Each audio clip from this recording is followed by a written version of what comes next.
All right, got YouTube up and recording. The Rebel of Oz is my guest today. And I've got, well, at least three of the flags of Texas in the background. Hadn't taken down my rebel flag yet. Won't. You ought to use that, rebel. Got a proud history, 13 Yes, stars on it.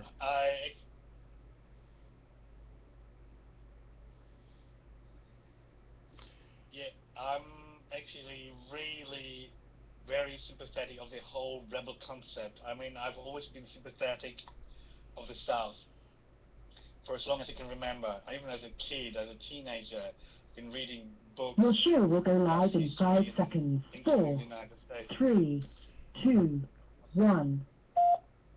One of our 6 flags here in Texas. All Blog right. Talk Radio. Now we can see a new world coming into view. A world in which there is a very real prospect of a new world order. The New World Order does not mean surrendering our national sovereignty or forfeiting our interests. If you believe that, I got a bridge for you over in Arizona. Actually, they moved the damn bridge to Arizona.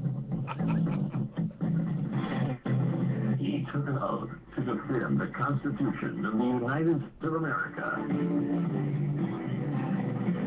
By some, he's been called controversial.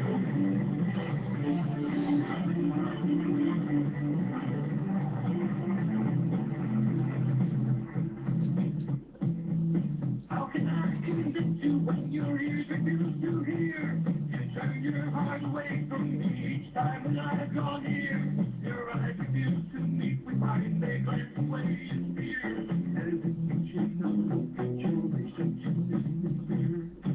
Now, keep in mind that some of my guests have been approached by Homeland Security or FBI saying, why are you going on the Clay Douglas show? My message to those guys, if they're listening this morning, is go get a cup of coffee. Maybe you'll learn something. We both took the same role, to defend the Constitution against all enemies, foreign and domestic. I don't recall there being an expiration date on that.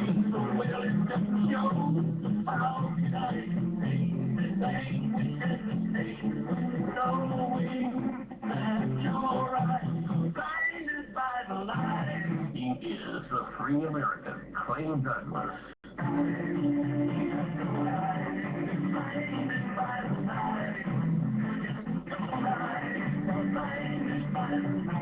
Catch the Green American weekdays at 7 a.m. Pacific, 10 a.m. Eastern.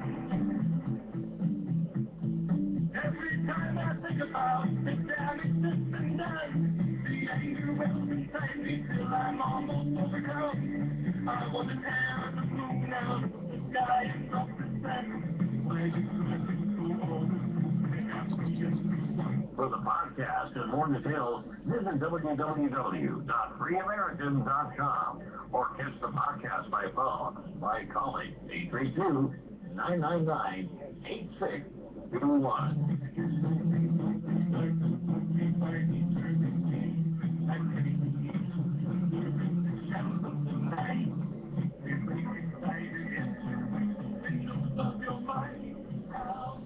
Good morning, ladies and gentlemen. Welcome to another edition of the Free American. This is an important edition. You need to make note of it. You need to copy it. You need to forward it. It will be up on by Free American 69, which will be up on Facebook, YouTube, maybe even a few sentences on Twitter. Because there is you need to know something. My guest today is the Rebel of Oz, and he has a new website entitled rebelbank.com. And I want to welcome you, Rebel.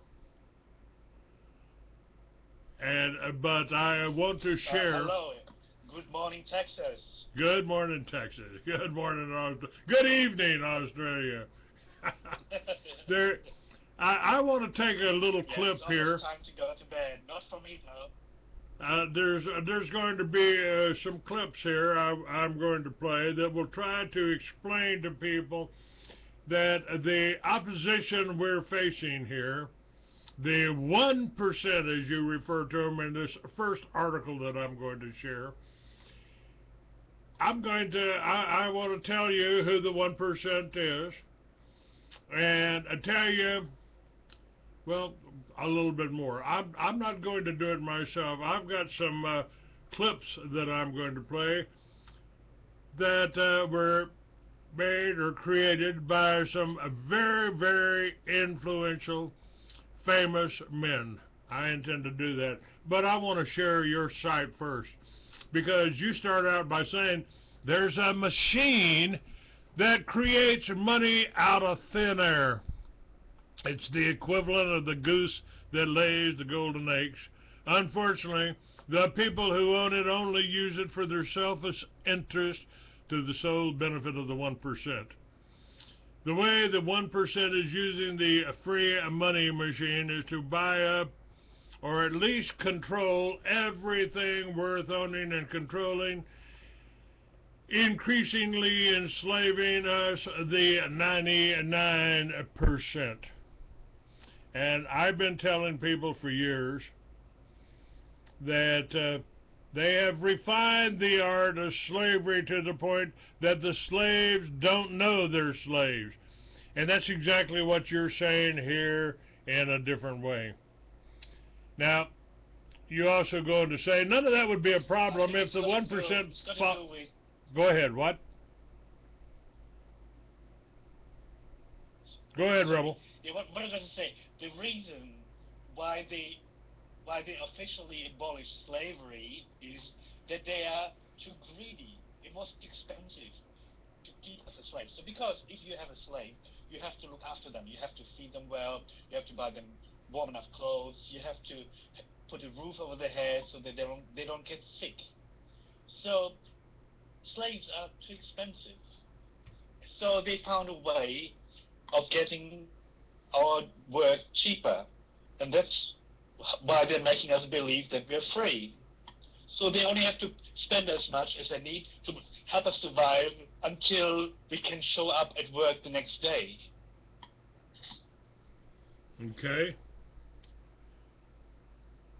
Now, you go on to say that none of that... about the article, that's fine. I'm sorry, what?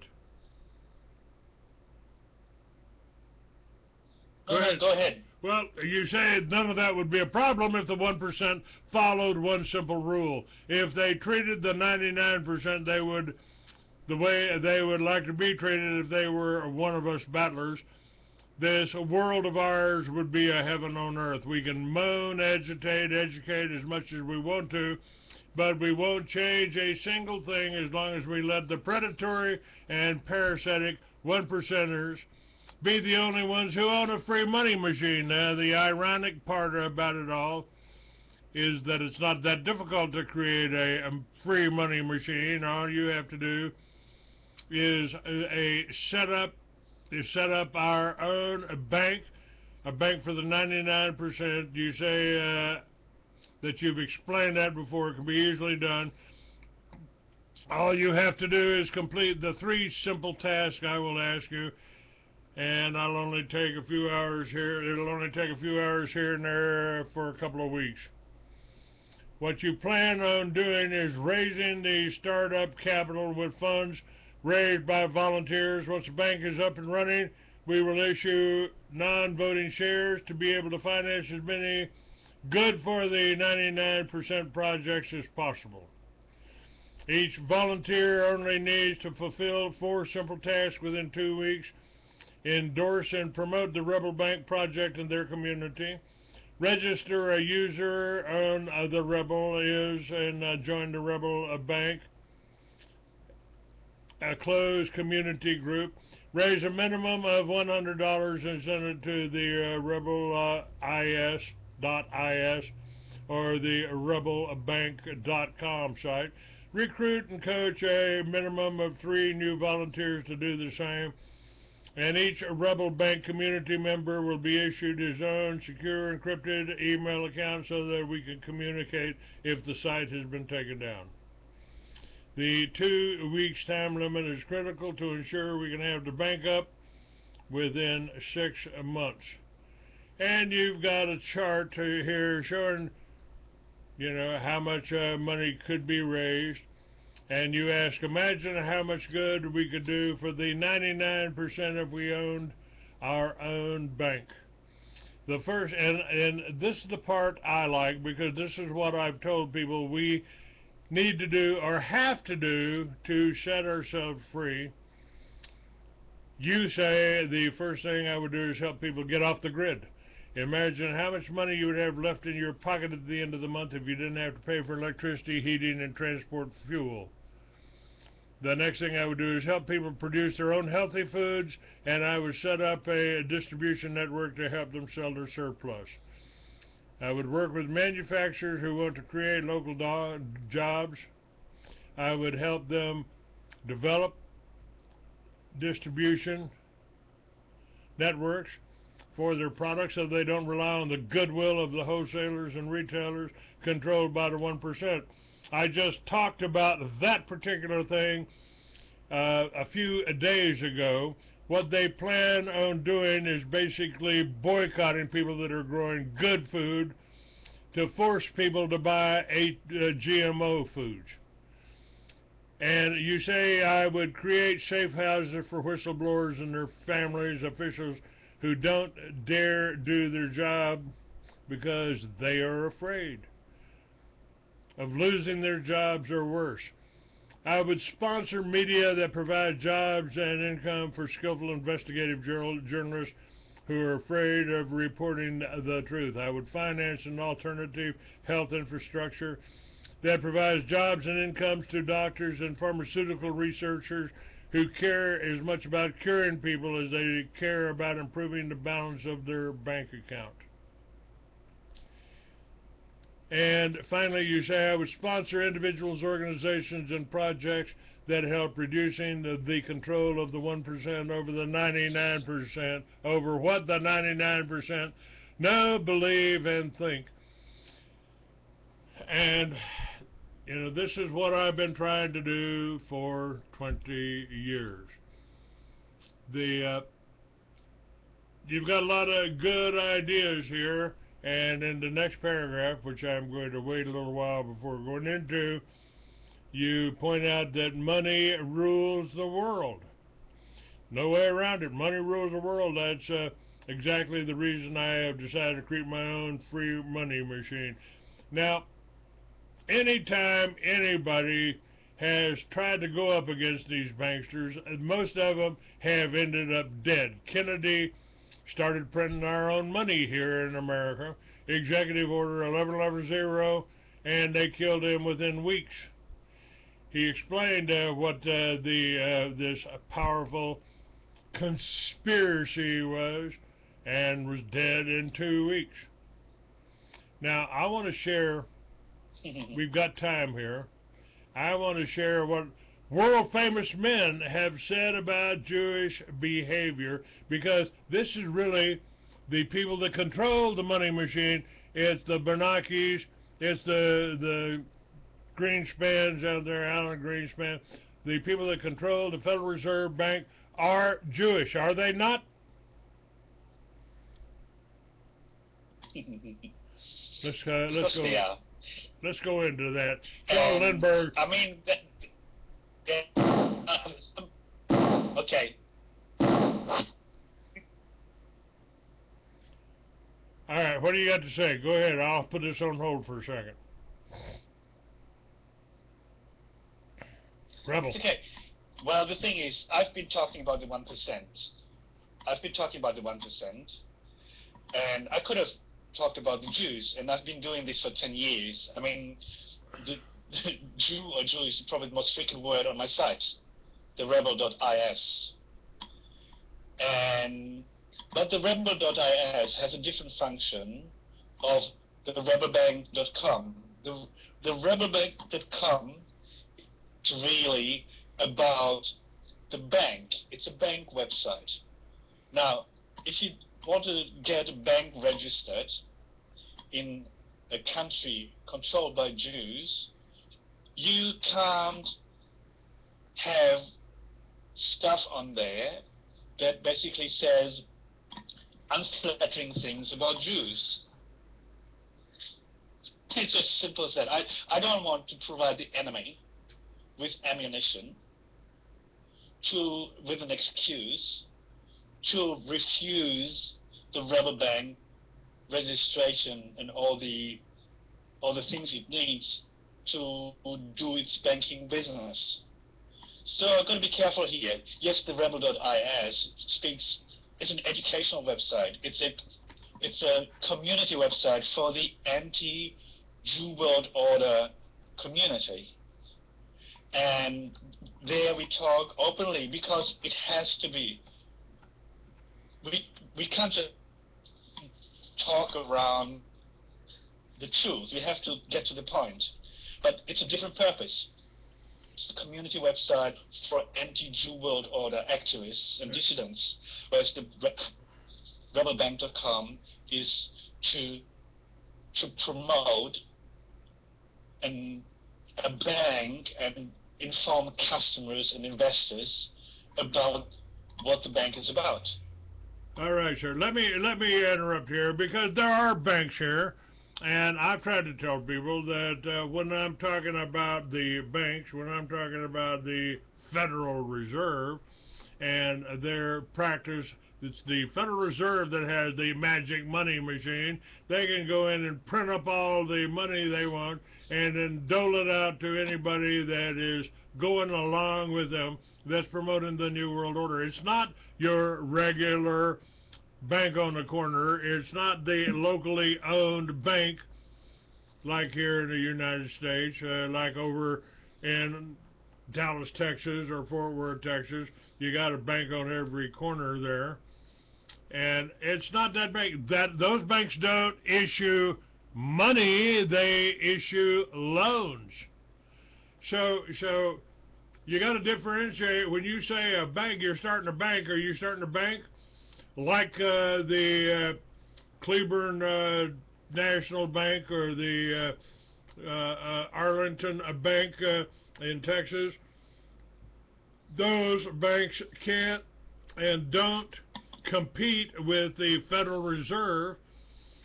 So we've got to talk about the ownership of the Federal Reserve, and we have to put together a bank that will compete with the Federal Reserve. As far as I know, there's only the BRICS banks in South America and Brazil and Iran and Russia may have put something together to compete with that. But as long as the Federal Reserve has that magic money machine that prints U.S. dollars, you can't start a bank to compete with them on a local level. Explain to me how we're going to do that. To me, if this bank, this Federal Reserve Bank, is criminal, and what they are doing, they've done for thousands of years. This is what I've put up on my website when I say what world famous men have said about the Jewish behavior. They talk about the usury used by the Jews 2,000 years ago. Go ahead, Rebel. Well, the thing is, I'm not going to replace the Federal Reserve. I have no intentions of doing so. What I want to do is basically create a bank that is like any other retail bank that has loans, that has credit cards and debit cards, and you can save your money, you can take loans, you can transfer money, all those things. You can pay your bills. And you have a checkbook and all of that. But it's really a bank like every other bank, and it has to play by the same rules that have been set for banks. The rules that serve the 1%, but you have to play by those rules, otherwise you get disqualified and you lose your banking license. So we're not going to change the whole banking system. We're not going to abolish usury. We're not going to get rid of the fractional reserve banking system, and we're not going to get rid of the privately owned Federal Reserve as long as the 1%, in other words, the Jews, are in control.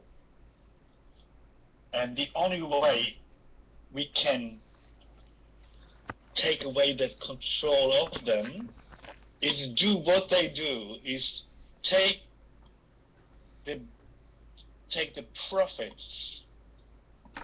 from lending money for interest, take those profits to finance and sponsor things that are good for the 99%.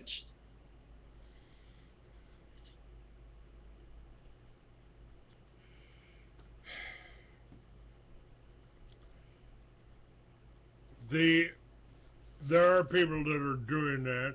You're not going to get rid of usury, you say, so you're still going to have to charge interest. And where is the actual money? You're not printing money. A friend of mine, Carl Klang, did a nice little tune, said if you got your very own printing press and you can print up your very own money, pretty soon you can buy up the whole neighborhood. And that's really what the Federal Reserve has been doing. But the local banks, to get chartered, you have to get your money from the Federal Reserve or a national bank. I don't know what every country is like. I know that if you started it in Iceland, you might be able to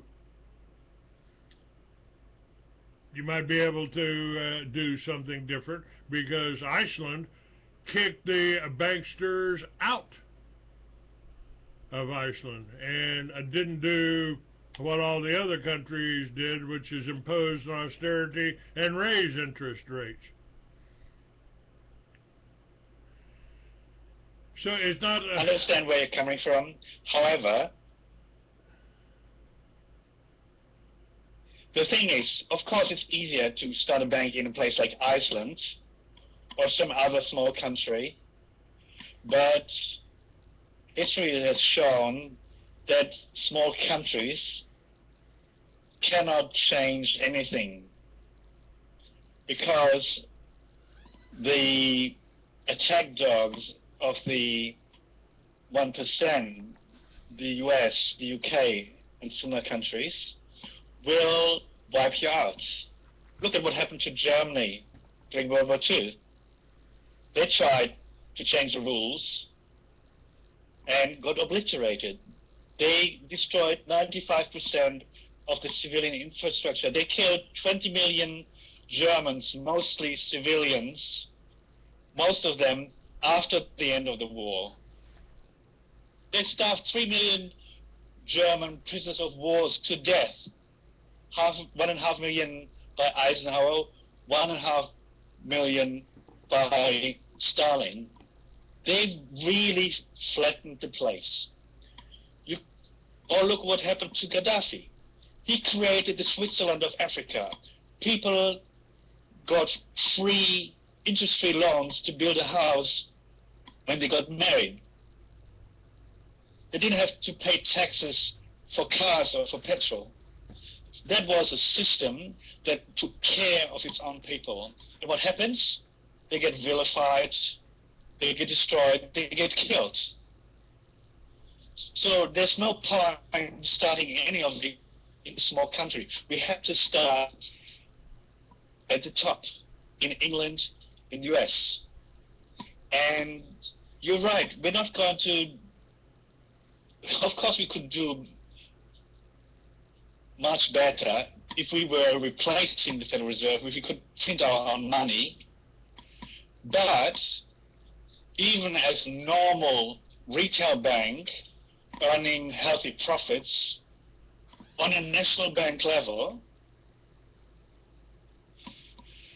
even as such a bank, we can do a lot of good and create change. All of those things will create an revolution of consciousness and encourage people to stand up for what's right and wrong, or for what's right and fight what's wrong. And that's how we can create regime change. And that's exactly what we need.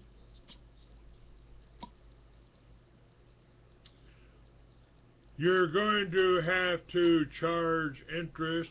Have you thought about what your interest rates are going to be?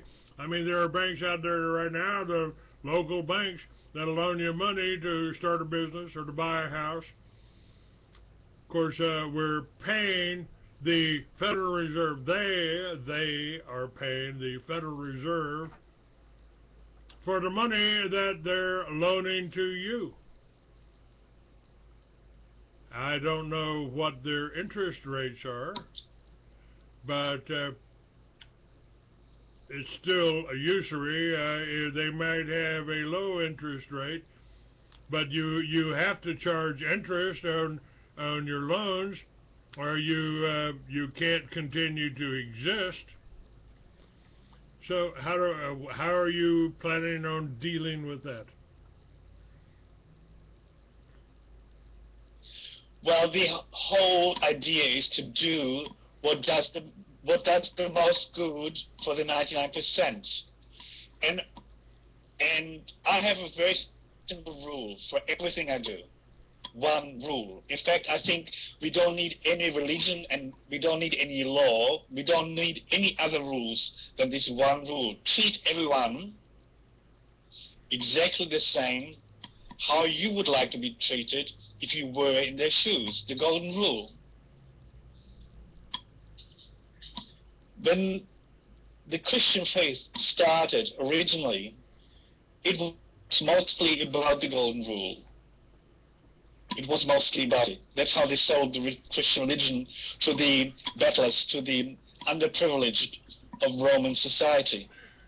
And I think it's a good idea. Treat everyone the same way, whether it's your teacher, your brother or sister, your parents, your children, your employees, or your boss. You treat everyone exactly the same, how you want to be treated. And of course, when you run a bank and you follow the golden rule, you're not going to overcharge them. You're just going to charge them enough that you can stay in business and do good work with the profits.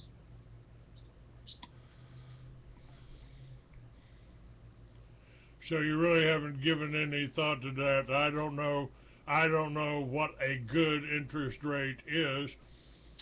The Bible, the Christian Bible, warns against usury, and in some of these quotes here that I'm going to play from famous people, if you don't want to be involved, if you want to keep the bank totally separate from the Jewish issue, I'll certainly work with you on that. For legal reasons. Huh? For legal reasons only. Legal reasons. We can't talk as a bank for legal reasons. We don't want to provide the enemy with a legal excuse to refuse us the necessary licensing.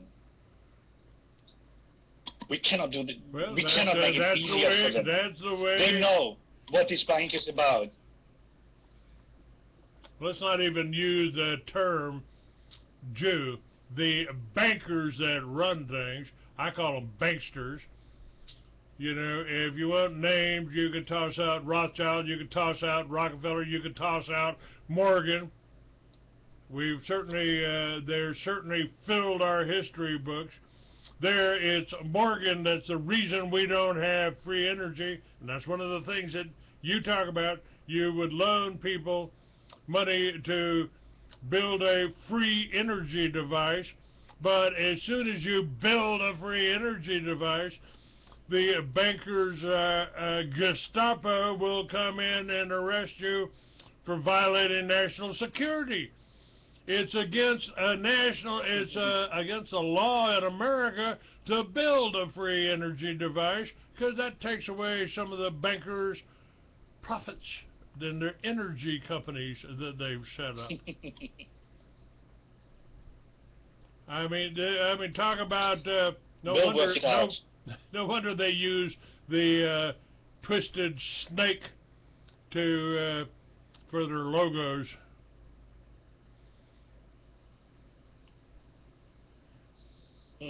Well, the thing is, we can come up with all sorts of reason and defeatism why it's not going to work, and it's all part, with the 7-head thing, when you sit down and brainstorm, and you've got one person thinking about how can we make it work, and one person talking about what could go wrong. So these are all things we have to consider, but we can't just be defeatistic and just give up. Of course, there's a chance they're going to kill me, and I don't care. If they kill me, it's only proof that my plan will work. And I publish all the details of the plan on the website so that everybody can do it. I don't care if it's me or someone else, as long as it's done exactly the way I've planned it. But the thing is, if you want to say usury is evil or charging people interest is evil, we shouldn't do it. I agree. But if we start this too early, we're not going to change anything. We need that money to create change. And the best way of earning that money to create change is to operate a bank. If you want to steal $1 million, rob a bank. If you want to steal trillions, own a bank. That's how we have to finance it. That's how we have to finance. I know charging people interest. I don't want to charge people of interest, but I have no better idea how to raise the funds to put this upside down world back on its feet. How to buy back the politicians, how to buy back the media, how to buy back the academics that lie to our kids. We need to buy them back. We need to be able to provide safe housing for whistleblowers, so that somebody who has evidence, some police officer, high-ranking police officer who has evidence for who did 9/11, can dare to persecute the culprit, arrest who did 9/11, without having to worry about his job and what's going to happen to his family. We need a lot of money for all of this, and I'd rather create a bank than play the lottery. Well, I don't believe you've heard me saying anything to discourage you. It's a matter of talking about tactics. As you said, Germany tried to go against these people. Germany tried to kick the bankers out. Hitler tried to do the right thing for the people, and he was loved by the people. He was loved by the people. But, 3 communist countries, one of being the United States, one being England, and the other being Russia, and they ganged up on the German people and stopped them. We call that World War II. I think we fought on the wrong side, personally, but that's just my opinion. Of course you have. Well, that only goes to show that we can't change it the easy way. We can't what? Of course it would be easy to go to Greece and create whatever change we want. Or go to Iceland and have our own national bank, print our money and whatever. But that's not going to do anything. The Americans are just going to blow up some volcanoes and convert Iceland in the new Atlantis. We're going to start at the top, which is the US, the UK, the two countries with most of the weaponry and the psychopathic mindset in the leadership to do whatever it takes to please the banksters. We actually have only 3 cities we would have to go into and invade and arrest, and that would be Washington, D.C., the City of London, where the Rothschilds' headquarters are, and the Vatican.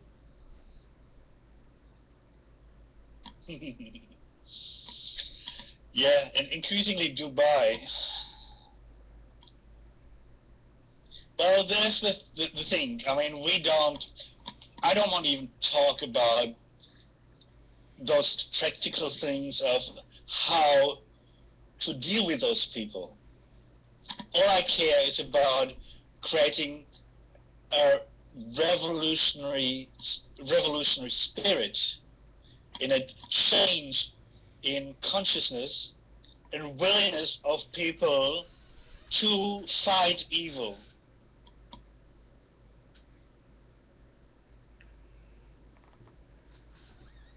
But if the problem is that the people can't recognize evil when they see it, oh, that's just the way things are done.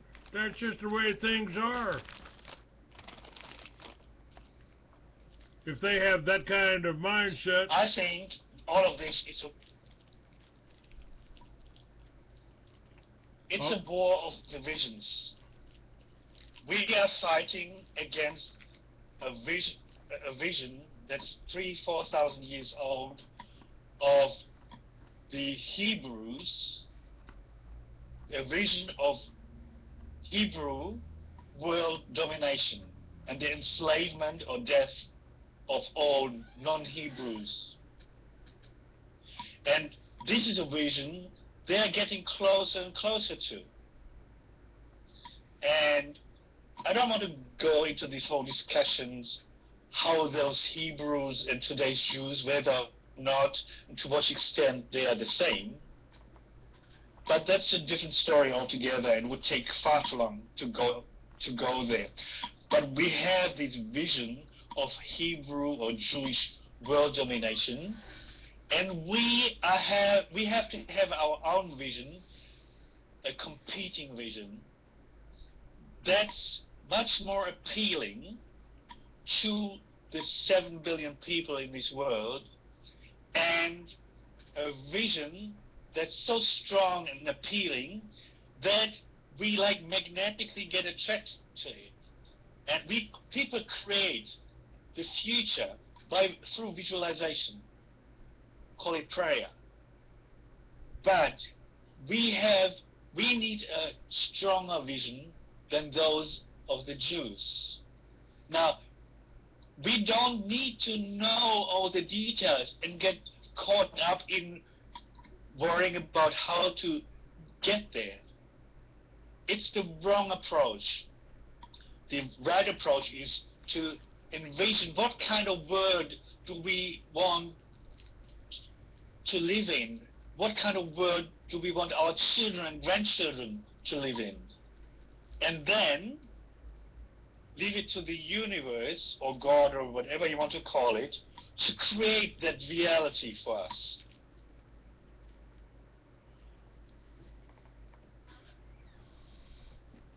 Well, that is visualization as one of the basics of magics, materialization.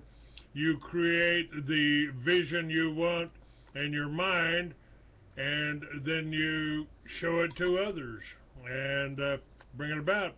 So you may be making the right moves with your bank and the bank's website. I may have made the right moves with the whole Liberty Village concept, because basically it's pretty simple. If you can grow your own food and generate your own energy, power from everything God gave you, You don't need the banks or the government for anything. No, they're just useless. They're just a pain in the ass. And we don't want to have anything to do with those people, and who think they are better than everybody else and have the right to screw us wherever they can, as long as they can get away with it.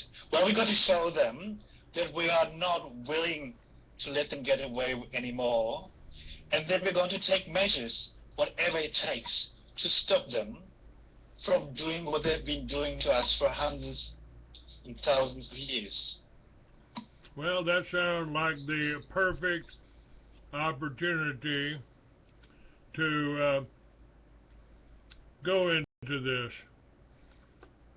What world-famous men have said. If you want to stay with me while I play a little bit of this, I'd appreciate it, because I'll stop it and we can make comments on it. Because what happened in the past certainly has a significance in what's going on today. Let's see.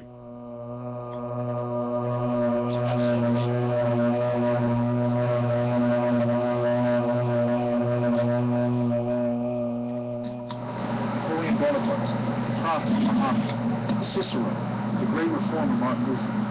What do these diverse, well-known individuals have in common? They all understood and spoke out against Jewish behavior. Listen to the following statements made. What he's talking about here in this introduction is simply Jewish behavior. Nice looking guy in a suit. By these and other world-famous men. They help us to understand that Gentiles are hardly to blame for the Jewish-Gentile conflict, and that indeed separation is the only solution. He says separation is the only... The Jews should not be allowed to keep St. Thomas Aquinas. what they have obtained from others by usury. It were best that they were compelled to work so that they could earn their living instead of doing nothing but becoming avaricious. That's St. Thomas Aquinas. Talking about they need to work. And here's a Pope Clement the Eighth. Pope Clement the Eighth. The world suffers from the usury of the Jews, their monopolies and deceit. They have brought many unfortunate people into a state of poverty, especially the farmers, working-class people, and the very poor. Then as now, Jews have to be reminded intermittently anew that they were enjoying rights in any country since they left Palestine and the Arabian desert, and subsequently their ethical and moral doctrines as well as their deeds rightly deserve to be exposed to criticism in whatever country they happen to live.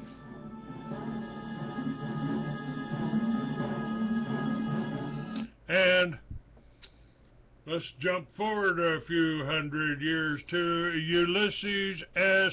Grant.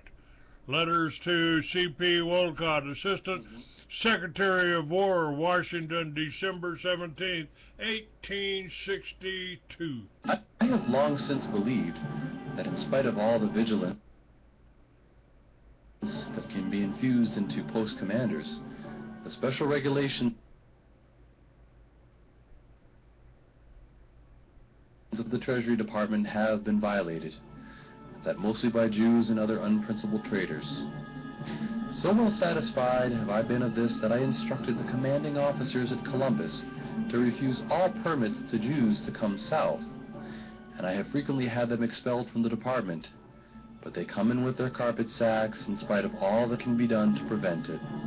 The Jews seem to be a privileged class that can travel anywhere.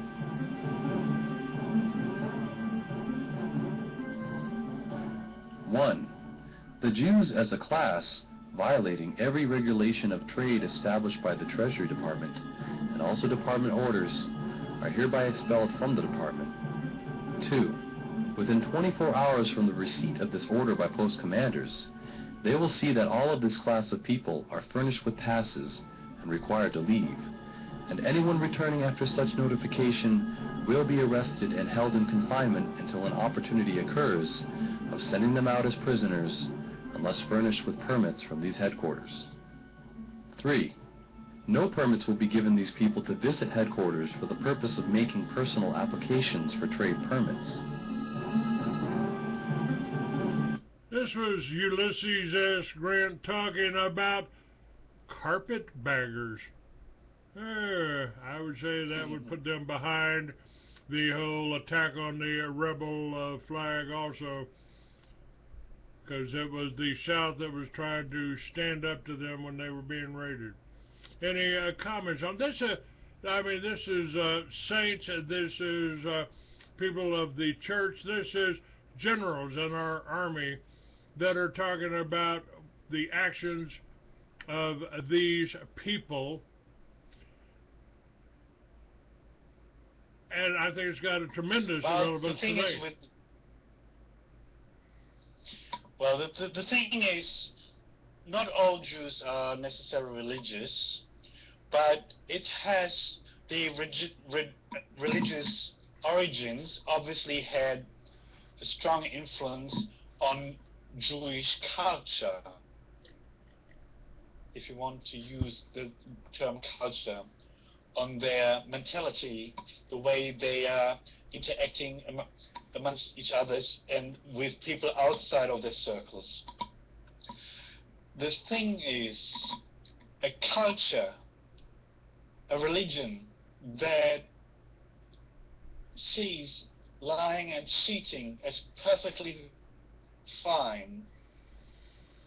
I'm thinking about the Kol Nidre, the holiest prayer. The Jews pray on their holiest religious holiday, Yom Kippur, issuing themselves a license to lie and cheat.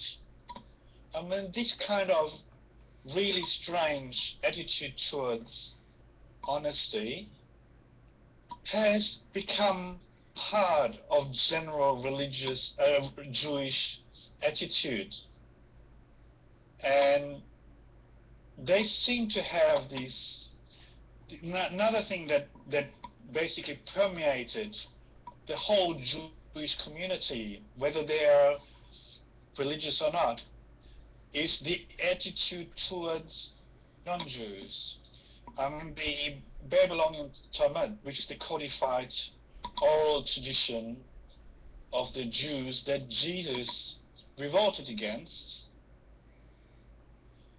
that oral tradition makes it, or Babylonian Talmud makes it very clear that non-Jews are inferior to the Jews in the same way as a butcher or a farmer considers his pigs and his cattle inferior to him, allowing him to treat them in whatever way he seems best for his bottom line.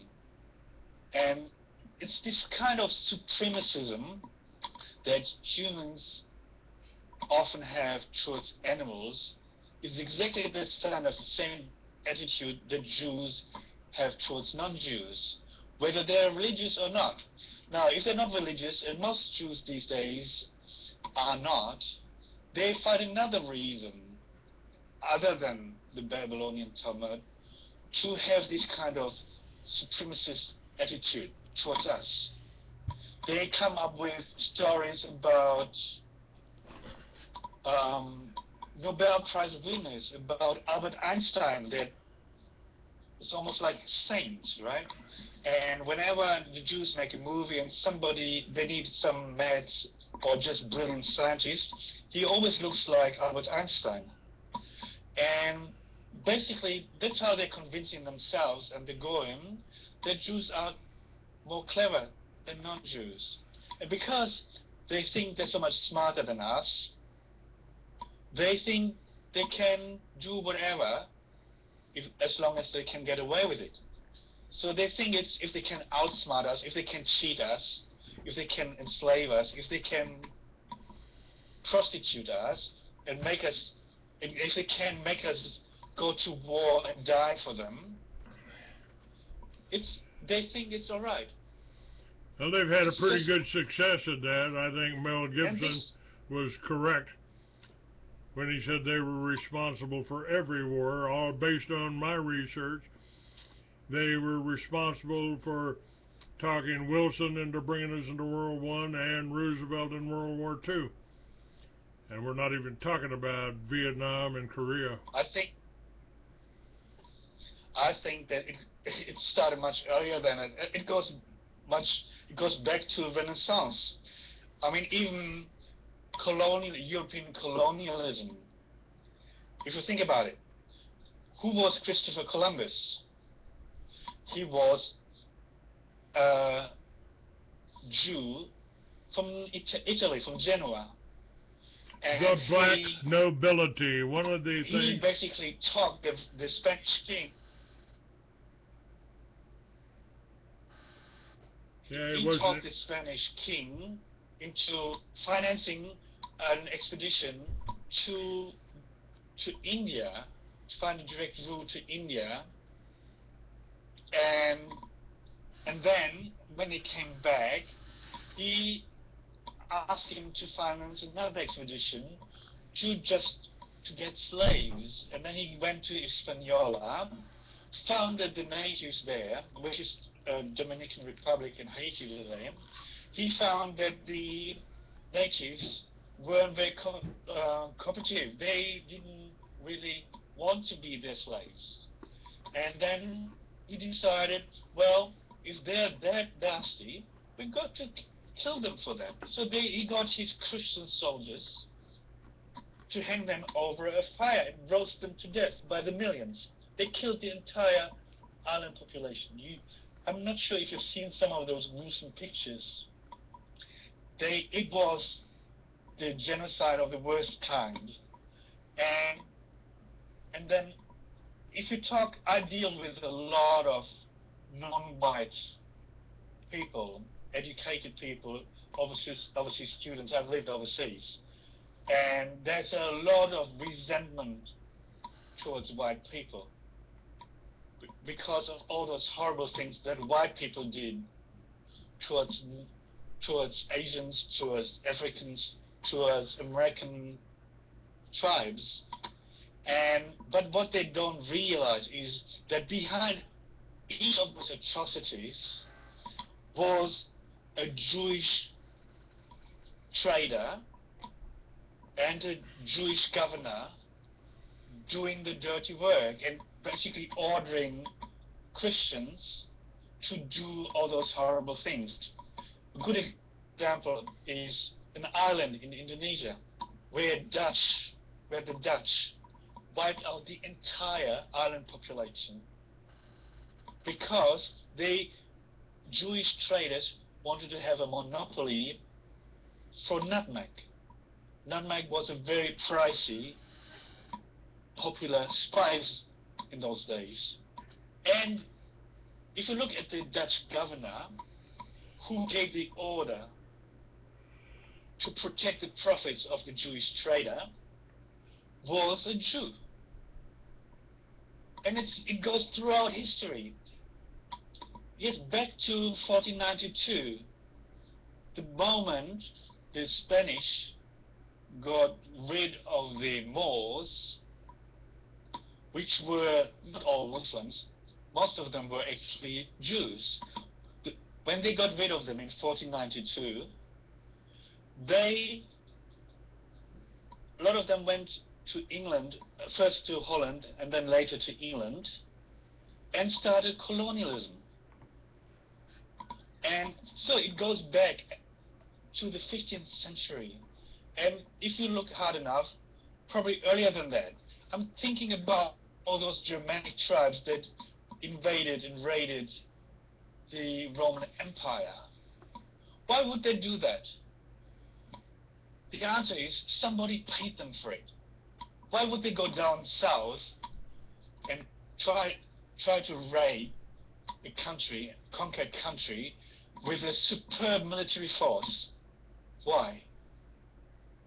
Because somebody paid them for it. And I'm pretty certain it was a Jew. And later, when the Roman Empire collapsed, because it was invaded by the Huns, and the Huns made the Germanic tribes run away, because the Huns did exactly the same thing that the Mongolians did later, kill white Europeans by the millions. So they ran away. Yep. So that's why the Roman Empire collapsed. I have just been researching that. And that is not exactly what happened. Go ahead.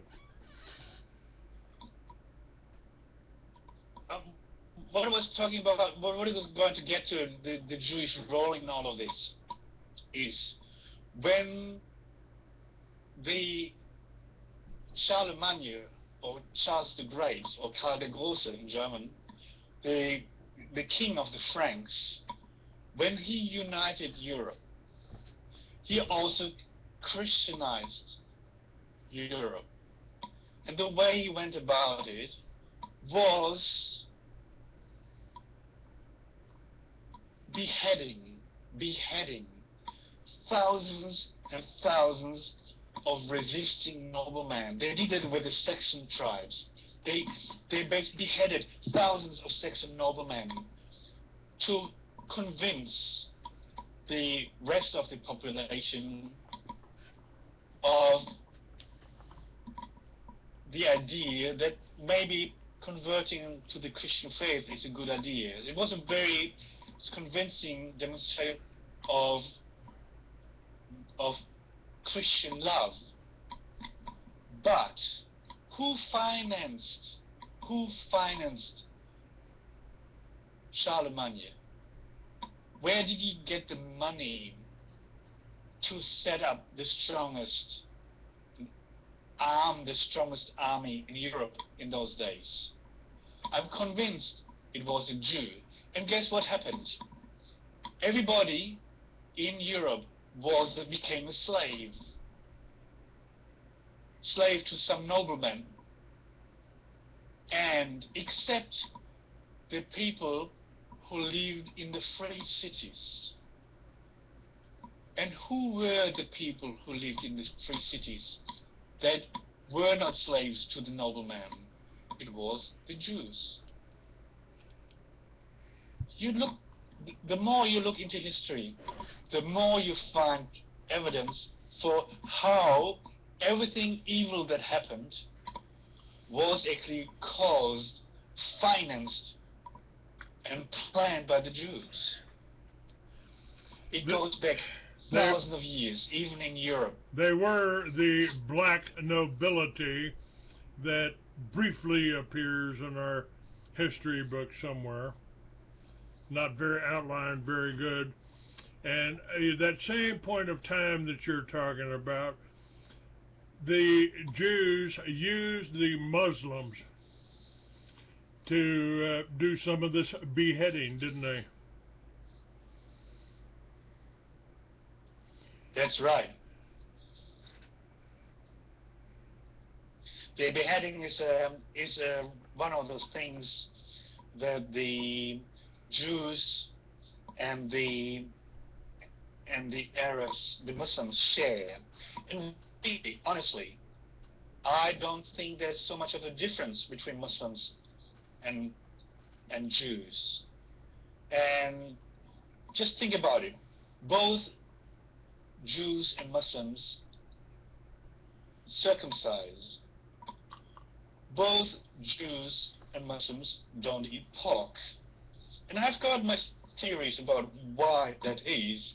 If you think about it, the Jews, in the way they behave, is far more similar to the pig than the ape. So, from a Jewish point of view, I think eating pig is almost like a form of cannibalism, isn't it? Just a joke. You certainly could be right about that. You could be right. Let's see what some more famous men have to say about this behavior.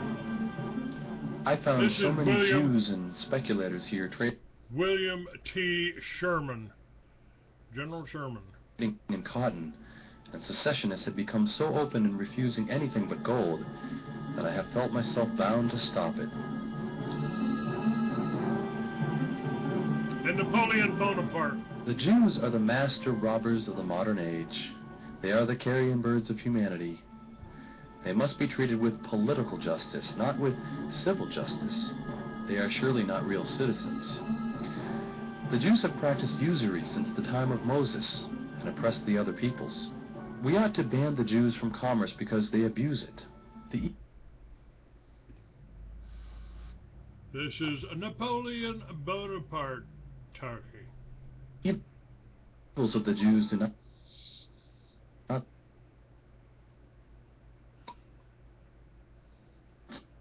stem from individuals, but from the fundamental nature of this people.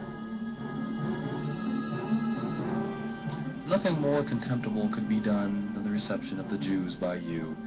I decided to improve the Jews, but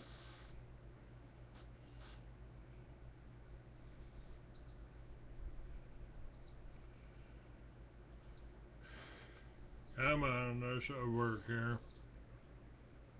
I do not want any more of them in my kingdom. Indeed, I have done all to prove my scorn of the most vile nation in the world. 1. Every big and small Jew in the peddling trade must renew his license every year. 2. Checks and other obligations are only redeemable if the Jew can prove that he has obtained the money without cheating. This Napoleonic Code. Jews hate the name of Christ and have a secret and innate rancor against people among whom they live.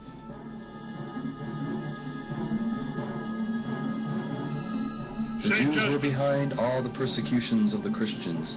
They wandered through the country everywhere hating and undermining the Christian faith. Still do.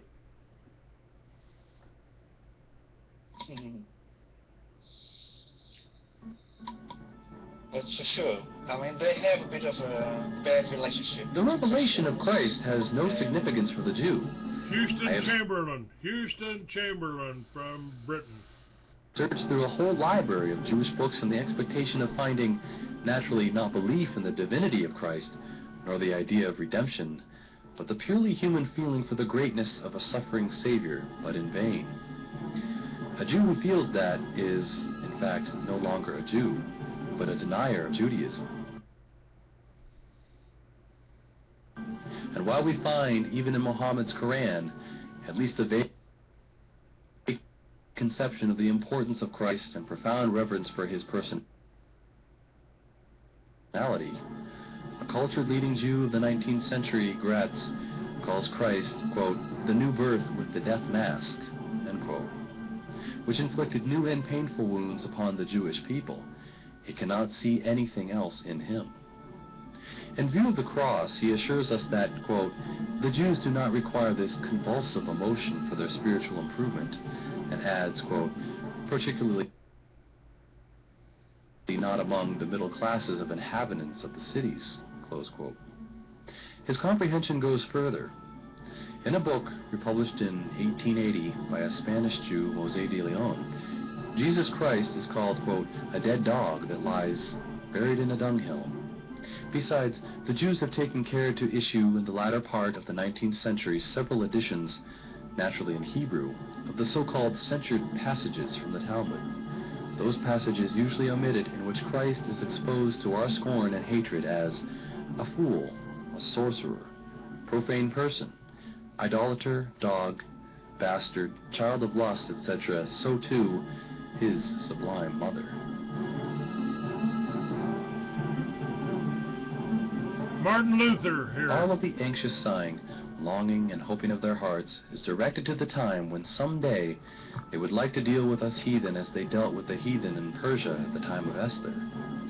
And how they love the book of Esther, which so nicely agrees with their bloodthirsty, revengeful, and murderous desire and hope.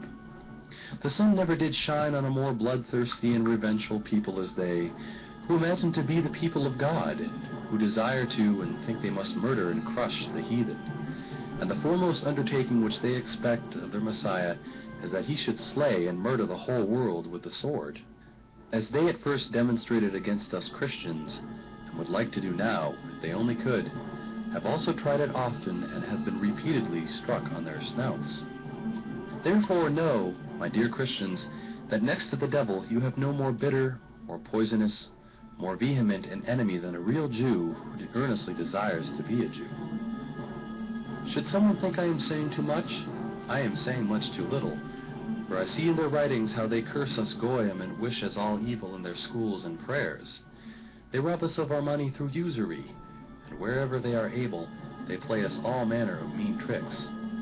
No heathen has done such things, and none would do so except the devil himself and those whom he possesses, as he possesses the Jews. Now what are we going to do with these rejected, condemned Jewish people?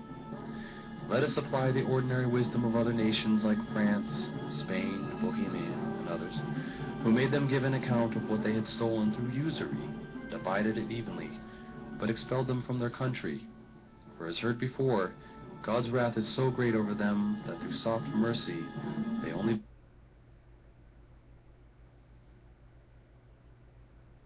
become more wicked, through hard treatment, however, only a little better. Expel from this Therefore, country, away with them.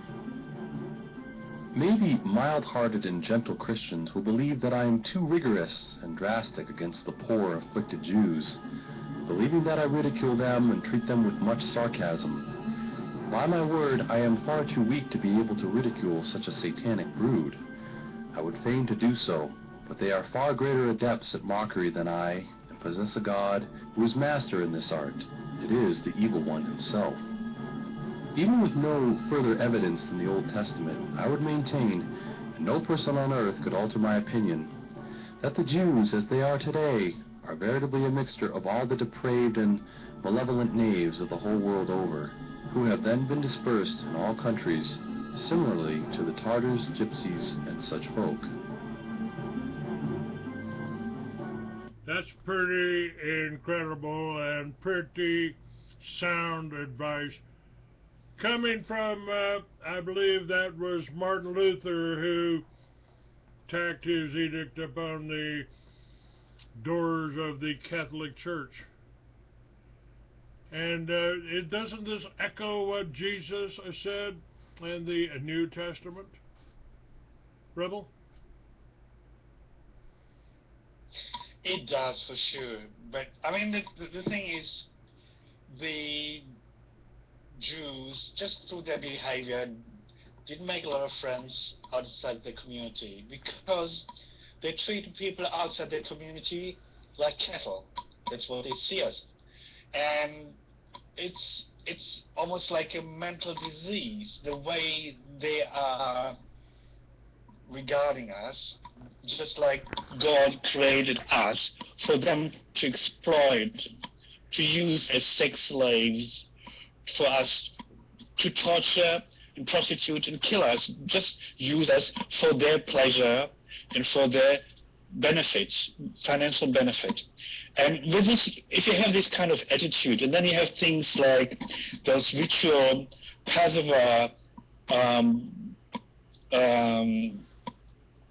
sacrifices where they were stealing Christian children and cutting their throat to catch the blood and make bread out of it.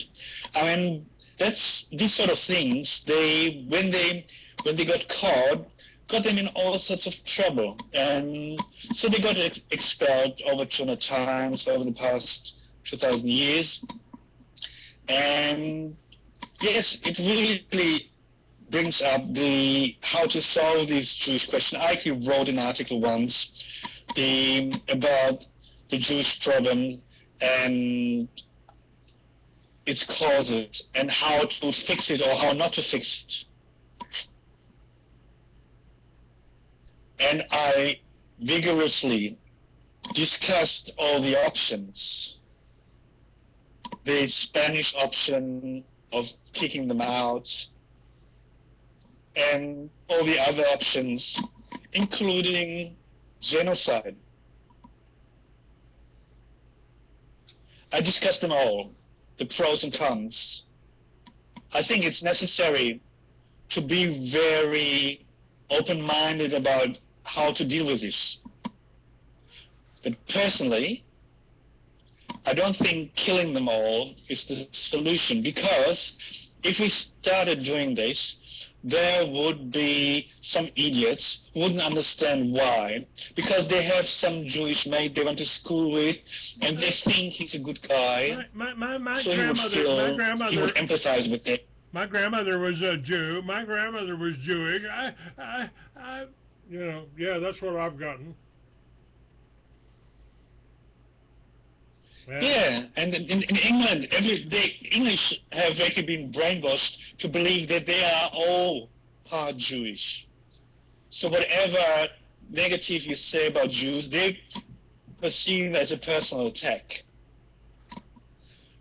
But we have to go through all these things. So basically, trying to kill them all is not going to work, because there's going to be too many idiots who are going to try to save them. You know, I've told So we people, have to find a different solution.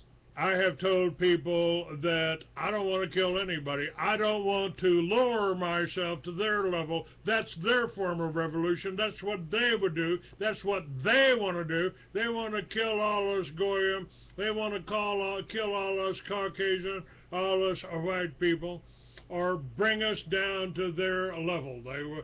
If they can convince us as soldiers to go out and kill brown people, well, they'll settle for that. I don't want to fall into that trap. I don't want to fall into or sex slaves, right?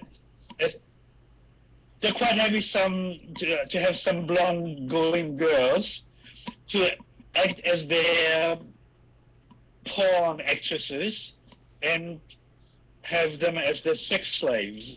So, but that's the sort of behavior. You're totally right. It's theirs, not ours. Honestly, I think we just need to treat them the way you would deal with somebody that dangerous. A poisonous snake. Honestly, a poisonous I don't think snake. A poisonous snake. I don't want to kill a rattlesnake. But I certainly don't want him running around loose. He needs to be in a cage somewhere.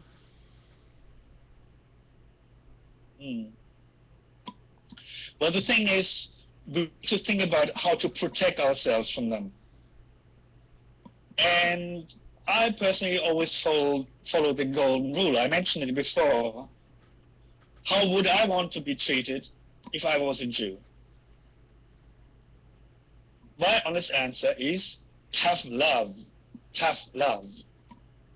They need a lot of tough love. And we have to make sure that they realize they're wrong. We have to make sure they cannot harm anyone ever again.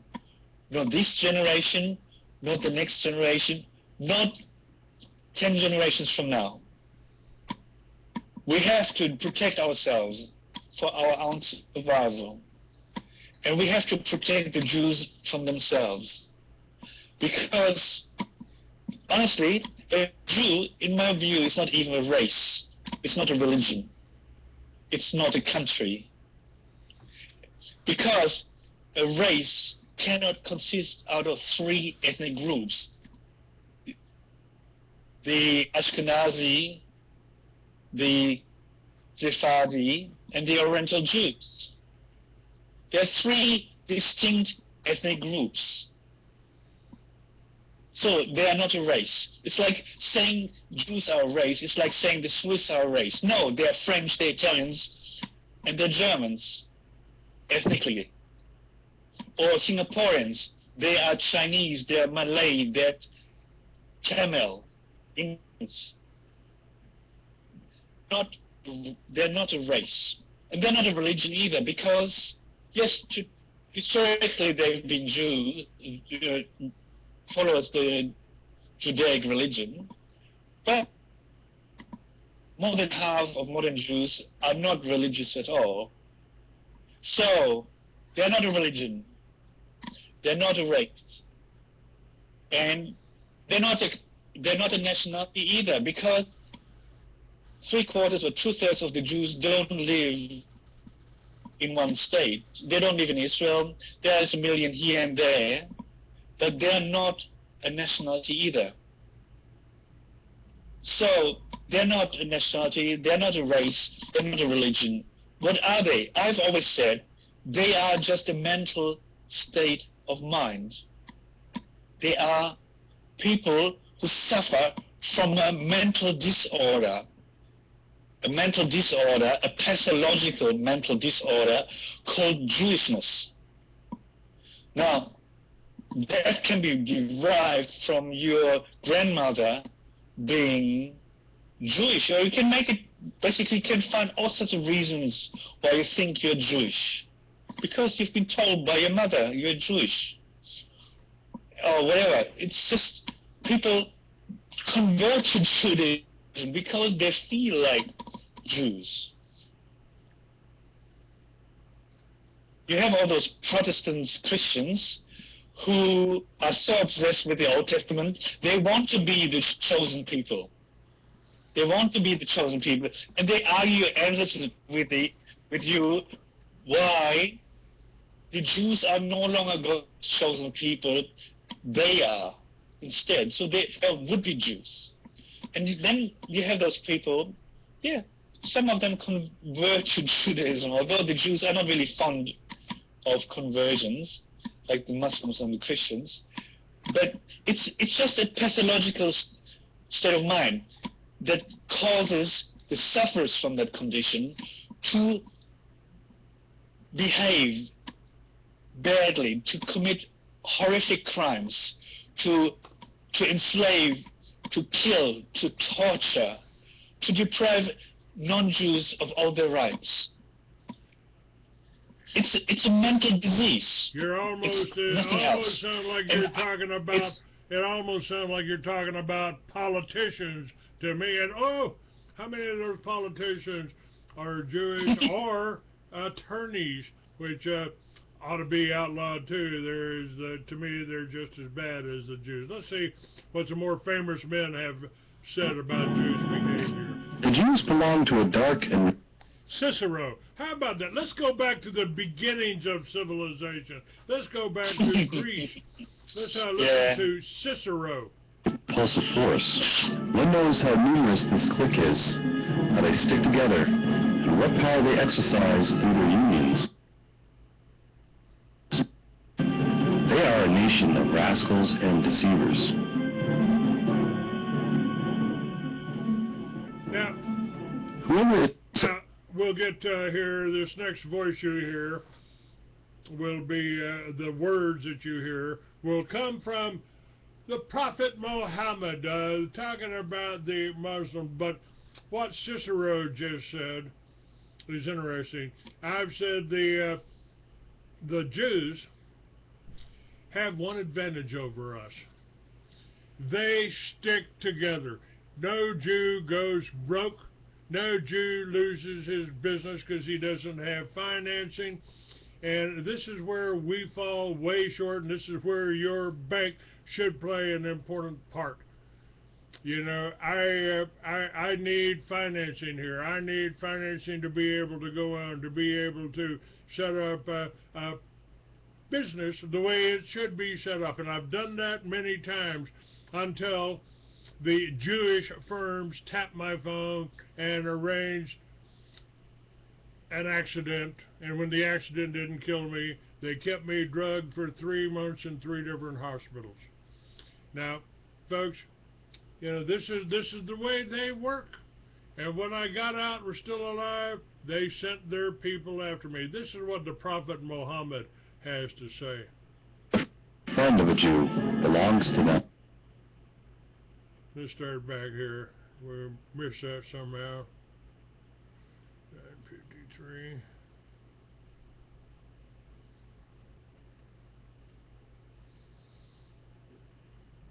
To a dark and repulsive force. One knows how numerous this clique is, how they stick together, and what power they exercise. stick together, and that gives them the power. That's what we need as Caucasians, as Texans, as Americans. Let's keep going here. Unions. They are a nation of rascals and deceivers. Prophet Muhammad.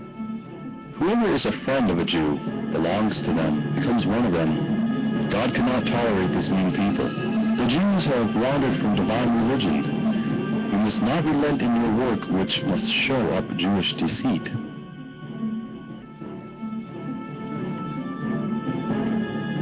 The Jew has never had an art of his own, hence never alive of art-enabling import. So long as the separate art of music had a real organic life need in it, down to the epochs of Mozart and Beethoven, there was nowhere to be found a Jew composer. It was utterly impossible for an element quite foreign to that living organism to take a part in the formative stages of that life. Only when a body's inner death is manifest do outside elements win the power of judgment in it, yet merely to destroy it. On one thing I am clear, that is the influence which the Jews have gained upon our mental life, as displayed in the deflection and falsification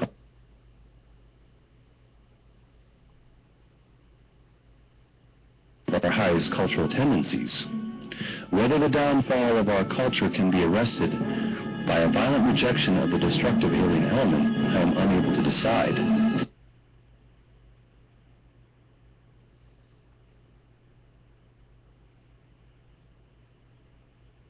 Since that would require forces with whose existence I am unacquainted.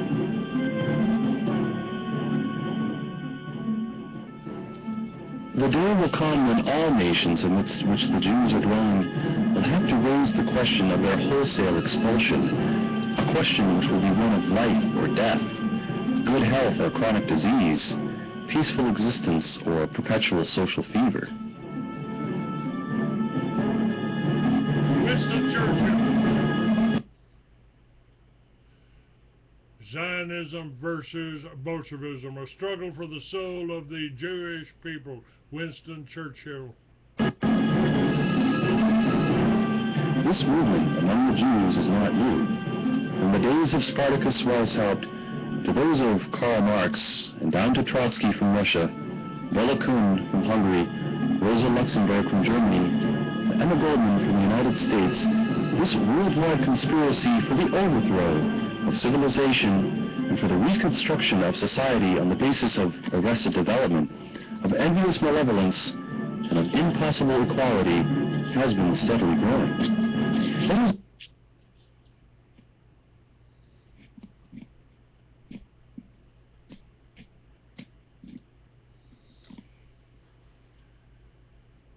the mainspring of every subversive movement during the 19th century, and now at last this band of extraordinary personalities from the underworlds of the great cities of Europe and America have gripped the Russian people by the hair of their head and have become practically the undisputed masters of that enormous empire. Talking about the Bolshevik Revolution. Repeat that. Have gripped the Russian people by the hair of their heads and have become practically the undisputed masters of the enormous empire. There is no need to exaggerate the part played in the creating of Bolshevism and in the actual bringing about of the Russian Revolution by these international and, for the most part, atheistic Jews. The majority of the leading figures are Jews. Moreover, the principal inspiration and driving power comes from the Jewish leaders. In the Soviet institutions, the predominance of Jews is even more astounding. And the prominent, if not the principal part, in the system of terrorism applied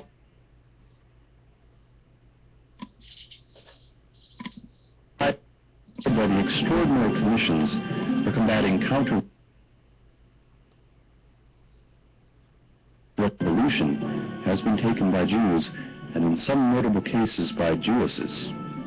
The same evil prominence was obtained by Jews in the brief period of terror during which Bela Kun ruled in Hungary.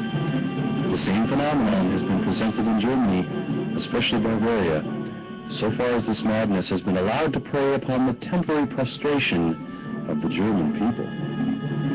Although in all these countries there are many non-Jews every bit as bad as the worst of the Jewish revolutionaries, the part played by the latter in proportion to their numbers and the population is astounding.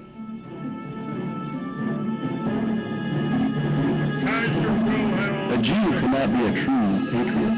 He is something different, like a bad insect. He must be kept apart, out of a place where he can do mischief. The Jews are responsible for Bolshevism in Russia, and Germany too.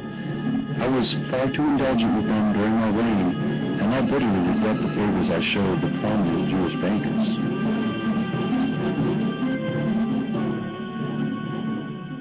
The troublemakers in Hungary are the Jews.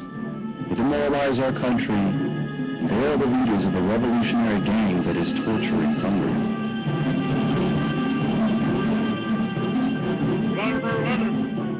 Those Jewish Marxists who join up in the international Marxist organizations, adding their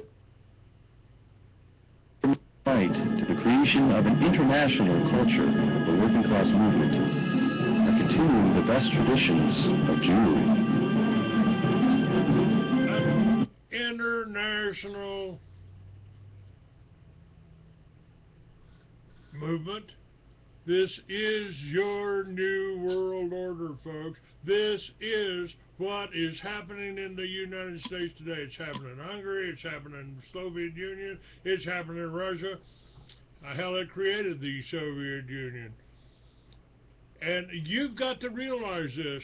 You've got a few people, and the rebel, my guest today, is one of the few people whose websites are speaking out on this. Free American is the other. Free American 69 on Facebook. Free American 69 on YouTube. I am putting this information out. This is history. You have just gotten well over 100 years of history. The rebel bank is one answer. It may not be the complete answer, but if we all work together some way, we could issue our own money. It's been done in certain states, in certain cities. They've issued their own money here. So you are not that far off, rebel. It can be done.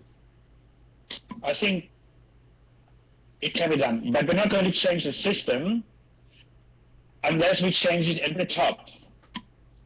And to change it at the top, which I mean the US President and the Prime Minister of England, if we don't create a revolution in those two countries that are always willing to conduct a war against any country that doesn't play by the rules of the Jews, if we don't change those countries at the top, we are not going to change anything. All we do is create more misery for those people who are trying. We have to change. We have to cut off the head of the snake. Some of the people that I've no had point in the tail. Some of the people I've had on my show are trying to do that on local levels in counties and cities and states, because what they have done to do this is subvert our form of government here and turn it into a corporate state, a fascist state. The answer is that according to our Constitution, according to the rules set up, according to the 13th Amendment of the United States of America, we can arrest and try these people on criminal charges. What has been done against America, and I am assuming Australia too, is criminal. We have these Jews that have set up a criminal organization. I call it the Khazarian Mafia. They have taken control of our banking systems here, and some of these famous people that talked about talked about reconstituting a Jubilee year, paying back the money that was stolen from us by these people. It can be done, but it's a matter of not allowing their mind control, not allowing their programming to affect you. You can change things, folks. If you're there are three areas. There's three areas. There's three areas we have to address. We have to address. We need the money to protect people. We need money to. We need money to change the legal system. We need money to buy back the media and the academics so that we can stop the Jews from corrupting what the people knows, believe, and think. We need to buy back the politicians who are making the laws and the legal people who are enforcing them. We need to buy them back. We need a lot of money for that. Sure, we can all retire if we have the money and produce organic goat cheese, and with the money we've earned working 20 years for a predator bank. But I don't think that's really the solution. The solution is we need a revolution in our heads where people are standing up and say no more and do whatever it takes to stop it and making sure it will never happen again. We need a revolution in our heads. We need a vision of what kind of society we want and a vision of what we are not going to put up with. And then, once we have this vision straight, things will happen. People will do what needs to be done. Well, you know, the prime example, I think, here was George Bush as president giving $2 trillion back to the banksters that owned the Federal Reserve, or were certainly profiting from the Federal Reserve. He gave it back to them. If he had given this to the Americans, they could have paid off the banksters and settled down and owned their own property.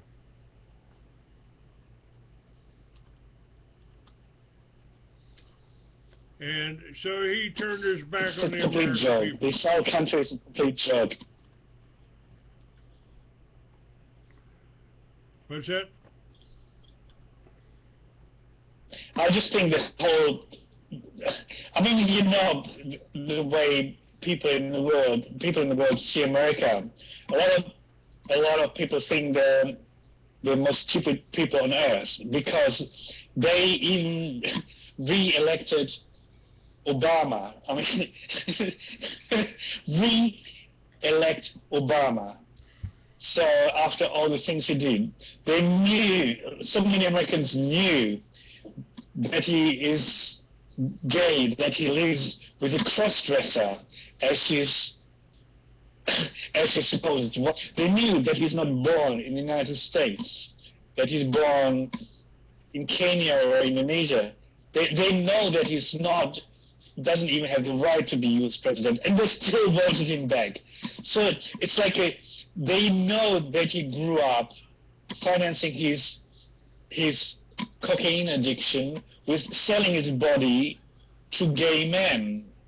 Then it's the biggest humiliation of the American people to have a man like that as their president, and they re-elect him, which only goes to prove how stupid Americans must be. And that's just, it's horrifying to go America down the tube, go down the toilet like that. It's so appalling, it's so sickening to watch it. It's a total disgrace.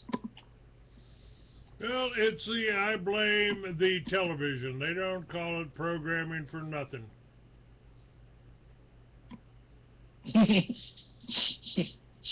Good point. Well, they do. It's They mind try to, control. you know, That's for sure. even the whole biker thing. Hollywood tried to turn the bike clubs into gangs, and you know, not true. wasn't a gang at all. Yeah, we smoked a little bit of pot. We sure did. I violated the law in Texas, paid for it, you know, but now it's legal in 20 states if you bribe a doctor. I'm not happy with that. Not going to be happy with that until we get all victimless crimes abolished. You want to sell your body, or you want to smoke some pot or snort some cocaine, you know, as long as you don't have to buy it from the CIA, I don't see any problem with it. Yeah, obviously they're interested in having a monopoly. Well, that's it. And the taxpayer have fun, the enforcement of the government monopoly. That's it. You know, my book, Mystery Babylon, The New World Order Unveiled, I documented Colonel Edward P. Catolo's statement that he turned into the NSA about about building the radio guide towers that were used to bring over 100 planes into Albrook Air Force Base. The cargo of those planes was cocaine. The planes were then flown up by somebody else whose path crossed mine once, and his name was Barry Seal, and he flew it up to a governor up in Arkansas that protected it there. I was told about that too. I said I sent copies of Catolo's document to Bill Clinton, who pointed, and these documents pointed the finger at George Bush being behind all this. And my contact doing life in Walpole Prison laughed at me. He says, Clinton ain't going to use that. He worked for George Bush. His job is to keep a little place called Mena, Arkansas, clear of the state boys.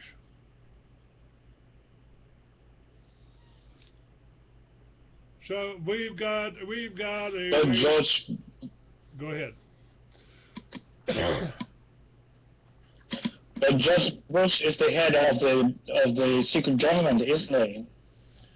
Yeah, he ran the CIA, and of course Prescott Bush before him was involved with the Nazis. Now, don't go to say that the German people were bad, but you know the American people aren't bad either. But the CIA working for is using the American people and sending drugs in, and I've got no doubts that the German SS was doing the same thing, because we got a lot of the German SS. Matter of fact, we got the head of the German SS. He was brought in and made a United States general.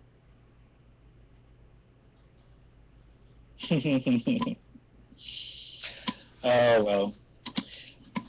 Most of the things people know about the Third Reich is a lie, for obvious reasons. Because Germany had to perish because it wasn't playing by the Jewish rulebook. Yeah, they were restoring the economy without the banks. They were loved by the German people, and well, people should watch. People should really read two books. If to understand National Socialism, to understand what happened under Hitler, you only have to do is read two books. One book is The Bad War by Mike King, which explains everything, all the events that led to World War II. And then another book, Hellstorm by Thomas Goodrich. Hellstorm, like the wind not in heaven, in hell. If you read that book, you will understand what happened to the German people. And then you can think about, a lot of Germans have been brainwashed to believe what happened to them. They brought it onto themselves by voting Hitler into power and supporting him. But then, if you read the book, my King's book, about the bad war, you will understand there isn't really anything, there wasn't anything that the Germans did that would deserve any kind of punishment, and certainly not the kind of punishment the Germans received. I'm talking about 20 million Germans killed, mostly civilians, mostly after the end of the war. Hellstorm talks about how many German women were raped.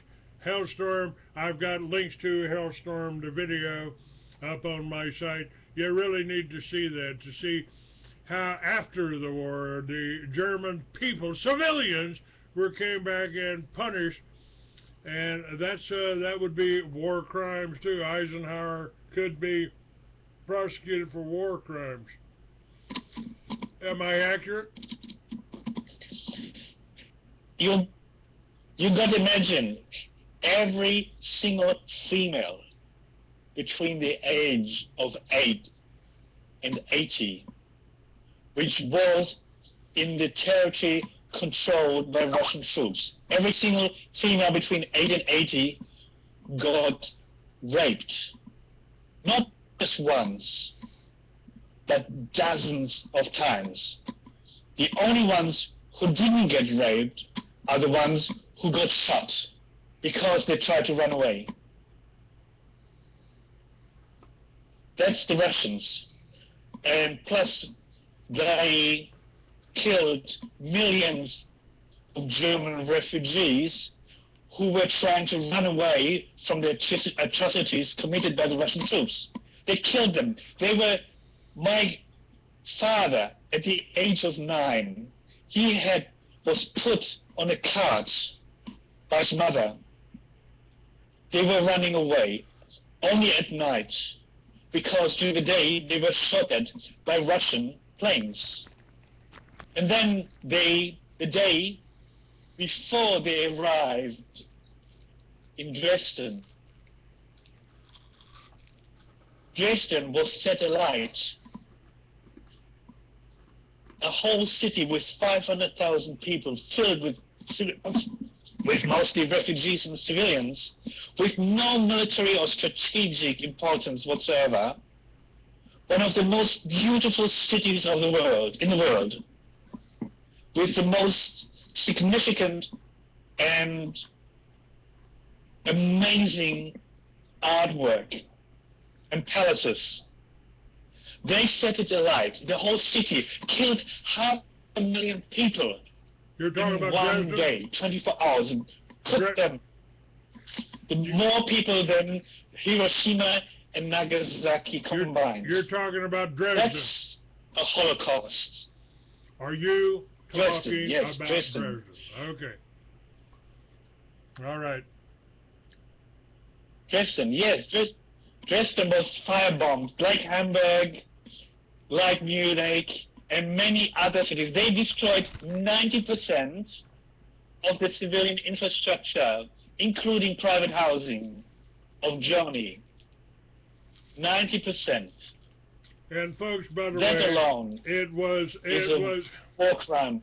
It was the Jews that declared war on the German people before Hitler even came into power. I think it was 1933, full-page ad in the New York Times. They declared a boycott, and they declared war on the German people. This wasn't about German troops or German invasions or even Hitler. The Jews hated the German people, The thing is... Yeah. Go ahead. Well, there was also a problem that Hitler spoke the truth about the Jews. He spoke, before he got into power, he spoke about the Jewish role in the Bolshevik threat. The fact was that 90% of Jews in those days were communists.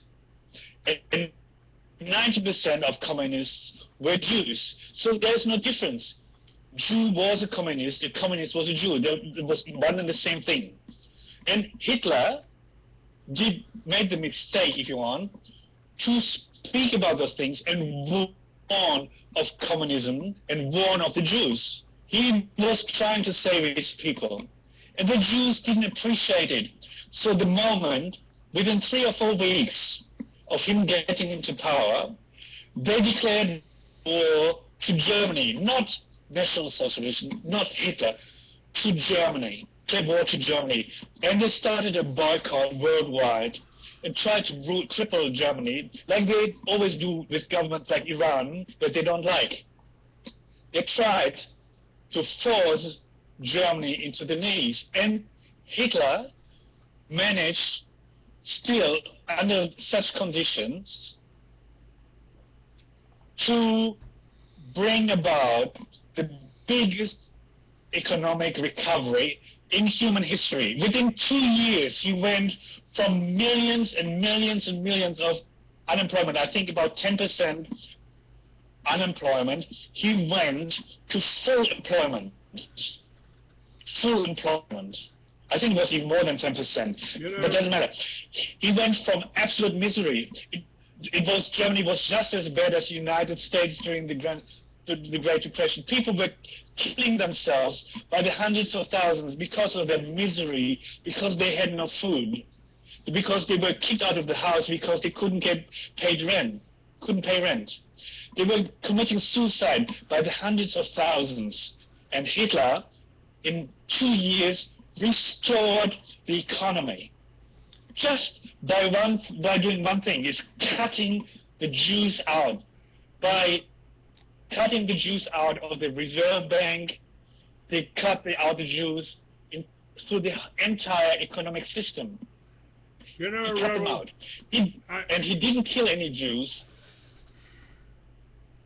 I have no desire to run for office. I have no interest in this.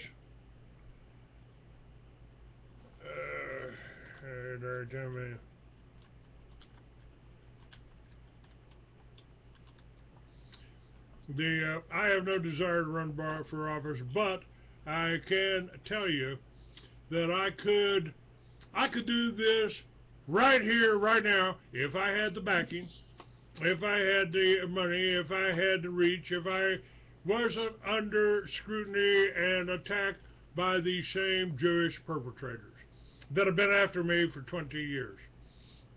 They were afraid of me then, they're afraid of me now. That's why I'm blocked in libraries. Because it is easy. We could get back. Richard Kelly Hoskins talked about the basis of every civilization being the self-sufficient family farm. And I've told people, I'm going to take a call here. This is about energy. You talk about free energy. I'm going to bring Larry Woods up. I sent Larry a video about a supposed Tesla free energy device. Larry has a coil that he plans on building that could use an over-unity device, but he doesn't want to build it in America because he said they would kill him here. Larry, you're on with a friend of mine from Australia, the rebel from Australia, and we're on the air right now. What do you think about the video I sent you? The problem is I see a lot of people that are offering, we'll give you the plans for this device, give you a free energy device. Here's the plans, only $49 for the plans, but I've never seen one in operation, and I've never seen one that I could set up next to me and run my computer and light bulb. What do you think, Larry? Well, the device, as it was shown in the video, yes, it will work. you have to spin the initial armature in order to get it to work, which is a very easy thing. You can get it up to speed with a Dremel tool. So that's no problem on that small device. The small device that they showed in the video only will light LED lights that will operate at a lower than standard operating voltage. The voltage that he was getting out of the device that he showed was 60 to 70 volts, which is improper for 120 or 240 volt rated equipment. That equipment will only operate at 10% plus or minus. So if you attempted to operate any 120 volt device with what was shown, it would burn up that device. Yes, it can be scaled up to bigger things, but those bigger coils and bigger armatures you would have to make yourself. They are not commercially available that I know of, and that doesn't mean anything. They could be somewhere. I just don't know where to buy them myself. And at the larger scale that would be big enough to power your house, spinning it to begin with to get it up to a high enough revolution to create energy would be very problematic. How would you spin it? What would you spin it with? Electric motor and batteries. Yeah, it is an electric motor that he's turning magnetically with electromagnets and putting what small power is generated out of the electric motor that he's spinning into a capacitor, which gives him 60 to 70 volts depending upon the revolution of the motor. But to get a house-sized armature turning up to 7,000 RPMs would take quite a piece of equipment. Granted, once it starts, it lasts as long as the electronic circuitry holds up, as long as the capacitor holds up. What about your coil? Yeah, what about your coil? Is your coil an answer for this? Absolutely. I thought so. We have an electrical coil that, okay, let me give you a formula first. Standard electrical formula. 1 volt through 1 ohm of wire yields 1 amp. 111. We put 1 volt through 0.46 ohms of wire, less than half an ohm of wire, and get 10 amps. Okay, that's with input power.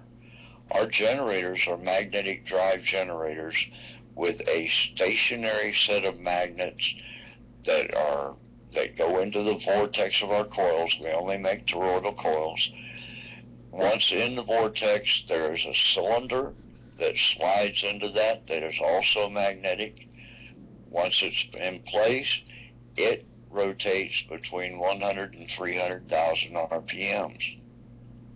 So you're getting that many pulses of induction into the coil over and over, which makes it a very high frequency, high voltage coil. These coils, of course, will have to be rectified, modulated. The frequency will have to be modulated, and we're going to tune them to 54 cycles, simply because one reason we're cheap, and 54 will operate both 50 and 60 cycle equipment without damaging it. And 54 is in harmony with nature, because 54 times 8 is 432, which is the natural frequency of the world. So once we get our generators on the market, it will replace the 440 frequency that keeps everybody agitated, that Hitler instilled in everything, and put us back to harmony with nature. Another funny thing about our coils is that in an electrical circuit, when you add a load, you get a voltage drop. That's modern day's accepted physics. That's not what happens in our coils. When you add a load, you get an amperage increase that is proportionate to the load. That amperage increase increases the magnetic field in the vortex, and that magnetic field magnetically reduces the resistance of the wire. So these things actually ask for more load up to a certain point. Let's go to up to a certain point. Our coils will handle 3 times the rated amperage of the wire at room temperature with no eddy currents whatsoever, which means there is no heat generated at 3 times the rated amperage. Every 10 amps above that only adds 5 degrees in temperature. So we're getting some things out of our coils that are similar to superconductor properties at room temperature with no outside influence, no special coating on the wires. It's simply the pattern that we create. What I envision here, Larry, is a small device that'll sit in your garage or a back room here and provide all the power that you need for your house, for your television, for your computer, for your air conditioning. And from what you've told me, this is not only, it's possible. It is possible and it is doable. Am I accurate on that? Absolutely, and our 5 kilowatt unit for the home use is in a 3-foot cube. For you people in Australia, that's a 1 meter cube.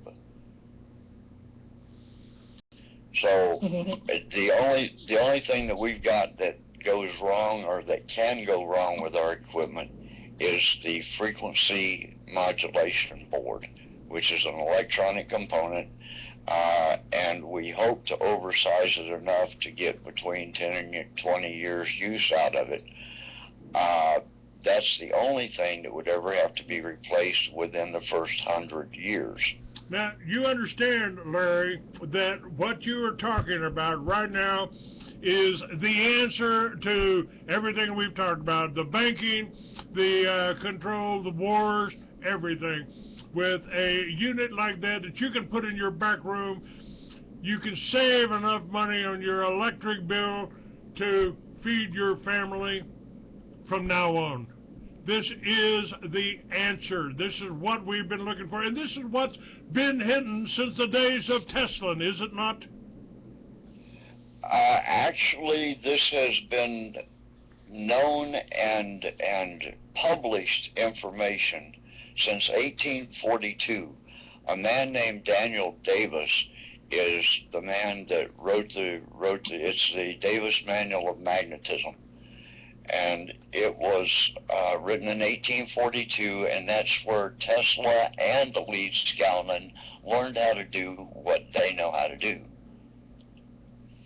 So and not only that, we've been studying the ancient drawings and cave drawings even.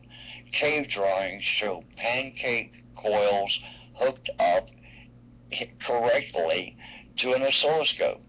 There's a huge drawing on the Nazca Plains in Peru that you can only see from above it that is 2 pancake coils, one clockwise, one counterclockwise wound. The coils are hooked together. The positive lead from the clockwise coil goes to one set of square waves on one side of the picture. The negative goes to one set of square waves on the other side of the picture. This picture shows how to hook coils to an oscilloscope to read what they're doing, and they're showing that it's using pulsed DC power, which would have been available forever. And this, you're talking about thousands of years ago. Yes, maybe even millions of years ago. Well, this is really interesting because I believe, and I've written books about people flying around in what you call UFOs, I call them Earth ships, using this technology that we still don't have today to build pyramids, to fly across the oceans. I mean, those, you talk about the Nazca planes, they wouldn't have been any use to us, would they, if we hadn't been able to fly. And this technology you're talking about could be used to power what we call UFOs, couldn't it? Yes, sir. As a matter of fact, it's exactly what you would use to power it. Because once you build a vortex drive system like we have, you have two opposing fields in the back, two opposing fields in the front. You increase the magnetic field behind you, decrease the magnetic field in front of you, and you fall into the pyramids to fly across the oceans. I mean, that was, you're talking about the Nazca planes. That wouldn't have been any use, would they? Sorry about that. If we hadn't been able to fly. And the technology you're talking about could be used. Okay, here. Thank you very much, Clay Douglas. We're out of time here, folks. Larry, thanks for calling in. Rebel, thank you for being on my show. Tell people about this. This is a very important show. We got answers today. We got answers today, and I really appreciate you folks listening now. Make a donation and keep us on the air. God bless you all. Thank you. That's it. See ya. Larry, I'll book you for a show later on. This is very important information you've given us today. Bye-bye. Okay, bye.